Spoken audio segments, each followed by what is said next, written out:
हाँ जी, तो आज का हमारा टॉपिक है सेक्सुअली ट्रांसमिटेड डिजीज़, जिसको हम एसटीडीएस भी बोलते हैं। इसके अलावा इसको वेनेरियल डिजीज़ यानी कि VDS and reproductive tract infection RTI भी बोला जाता है। तो सेक्सुअली ट्रांसमिटेड डिजीज़ वो होती हैं which are transmitted through sexual intercourse. तो यानी कि सेक्सुअल इंटरकोर्स के द्वारा ही ये एक इंसान से दूसरे स्थान में जाती हैं। इनके कुछ आपके एग्जाम्पल हैं: गोनोरिया, सिफिलिस, HIV एड्स या फिर हेपेटाइटिस बी।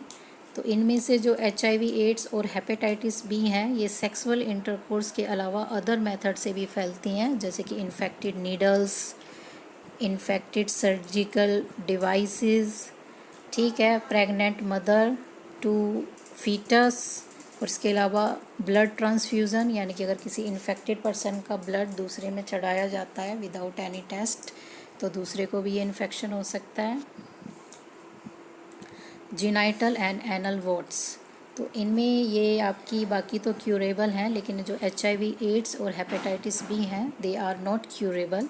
एक बार अगर ये डिज़ीज़ किसी को हो जाती है तो हमेशा के लिए रहेगी, ठीक है। तो इसलिए एक अच्छी रिप्रोडक्टिव हेल्थ के लिए इन बीमारियों के बारे में जानना और इनको कैसे रोकना ये ज़रूर पता होना चाहिए। तो कैसे रोका जा सकता है, क्योंकि prevention is always better than cure. तो इसका एकमात्र मेथड है यूज़ ऑफ कॉन्डोम्स। इंटरकोर्स के वक्त आप कॉन्डोम्स का इस्तेमाल करें। ये फास्ट नहीं, ये वॉश होना था, WASH, wash before and after intercourse, ठीक है। तो पहले और आपने पानी से सफाई करनी चाहिए अपने प्राइवेट पार्ट्स की। Confirm your partner is HIV tested before intercourse, ठीक। आपको पता होना चाहिए भाई आपका जो पार्टनर है उसको कहीं एड्स तो नहीं है, HIV पॉजिटिव तो नहीं है वो। Avoid sex with multiple partners या फिर अननोन पार्टनर्स, तो ये अवॉइड करना चाहिए।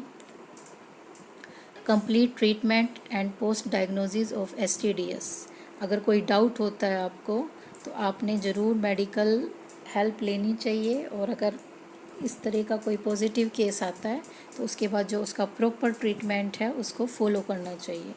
क्योंकि एड्स है, अगर एक बार किसी को हो गया तो उसको क्योर तो नहीं किया जा सकता, लेकिन उसको रोका जा सकता है उसी स्टेज पे, मतलब कि आगे फैलने से रोका जा सकता है। तो ट्रीटमेंट ज़रूर होना चाहिए, ठीक है। क्योंकि जनरली इन डिज़ीज़ के बारे में लोग शर्माते हैं, बात नहीं करते हैं और छुपाते हैं, क्योंकि lot of social stamina it attach with it, ठीक है। लोग शर्माते हैं, बताना नहीं चाहते किसी को इस तरह की डिज़ीज़ हो जाती है, तो खुल के बात नहीं होती हैं। तो इसलिए एक अच्छी ऐसी सोसाइटी के लिए जिसकी एक अच्छी रिप्रोडक्टिव हेल्थ हो, उसको इन बीमारियों के बारे में बताना, जानना ज़रूरी है। इसी में अब हमारा नेक्स्ट टॉपिक आता है इनफर्टिलिटी। तो इनफर्टिलिटी का क्या मतलब होता है?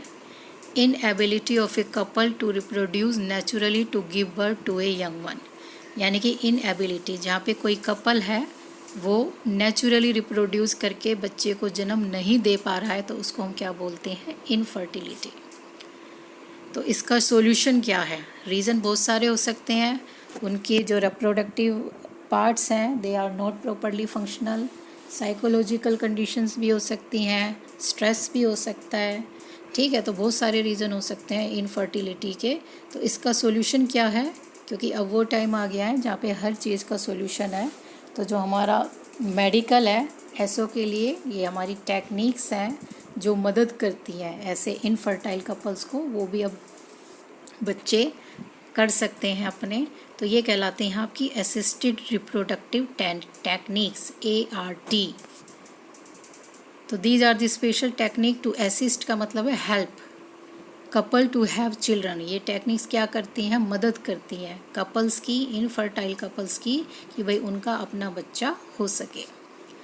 इसके एग्जाम्पल ये कुछ टेक्निक्स के नाम दिए गए हैं आपको, जैसे इसमें है artificial insemination, intracytoplasmic sperm injection जिसको हम ICSI भी बोलते हैं, गैमीट इंट्राफेलोपिन ट्रांसफ़र, इसको गिफ्ट भी बोला जाता है, इन वाइट्रो फर्टिलाइजेशन, जिसको हम IVF के नाम से जानते हैं। तो इनमें जो ये इन वाइट्रो फर्टिलाइजेशन है, ये सबसे ज़्यादा पॉपुलर होने लग रही है।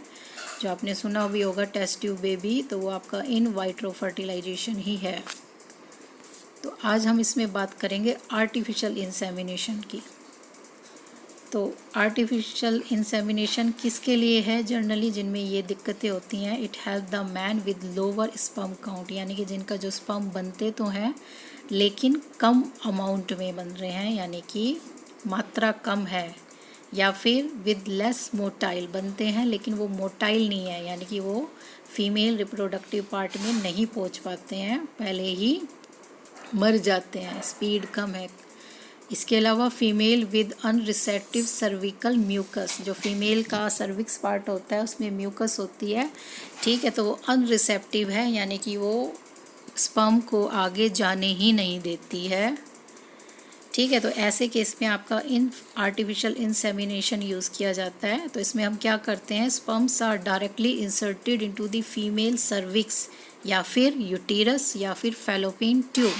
तो स्पर्म को डायरेक्टली इंजेक्शन जैसा एक डिवाइस होता है, उसके हेल्प से सीधा फीमेल के यूटेरस पार्ट में या फिर सर्विक्स पार्ट में या फिर फैलोपियन पार्ट में डाल दिया जाता है, ठीक है।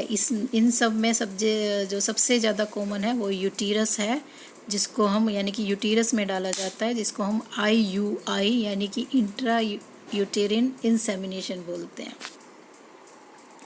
तो ये आपका डायग्राम है जो इंट्रा यूटेरस इंसेमिनेशन को दिखा रहा है। ये आपका डिवाइस है, ठीक है, लाइक ए इंजेक्शन। तो इसमें से स्पर्म लिए जाते हैं। पहले जो स्पर्म है वो हस्बैंड के भी हो सकते हैं या फिर किसी हेल्थी डोनर के भी हो सकते हैं, ठीक है। उनको फिर आर्टिफिशली इस यूटेरस पार्ट में, ये आपको दिख रहे हैं यहाँ पे, स्पर्म डाले जाते हैं, ठीक है। उसके बाद और ये कब किया जाता है, किस वक्त डाले जाएंगे, ड्यूरिंग दी ओव्यूलेशन टाइम। जो ओव्यूलेशन टाइम होता है यानी कि 14 डेज़ बाद, मेंस्ट्रुएशन साइकिल के 14 डेज़ बाद 2 दिन तक जो एग रिलीज़ होता है और वाइबल रहता है, उस वक्त ये आर्टिफिशियल इंसेमिनेशन किया जाता है। That is the best time to make the women pregnant, ठीक है। तो आज के लिए हमारा